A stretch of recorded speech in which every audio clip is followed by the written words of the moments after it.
म सञ्जय सिग्देल, चन्दागिरी नगरपालिका वडा नम्बर 6 को वडा अध्यक्ष। आदरणीय समाजसेवी हरिमहज्यूबाट बारा क्षेत्रमा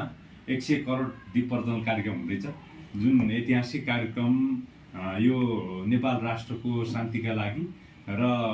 नेपाली नागरिकहरूको समृद्धि र शान्तिका लागि उहाँहरूले त्यो कार्यक्रम गर्दै हुनुहुन्छ। जुन कार्यक्रममा सहभागी हुन म सम्पूर्ण देशवासीलाई पनि हार्दिक अनुरोध गर्दछु र त्यति मात्र नभइकन सम्पूर्ण देवी देवताहरूको, कुल देवताको र इष्ट देवताहरूको संरक्षणका लागि पनि उहाँले त्यो कार्यक्रम गर्दै हुनुहुन्छ र यो आफैमा ऐतिहासिक पनि छ र त्यो कार्यक्रमका लागि उहाँले प्रत्येक घरबाट बत्ती सङ्कलन गर्ने र मान्छेलाई स्वस्फूर्त सहभागी गराउने र सबैसँग चाहिँ सहयोगको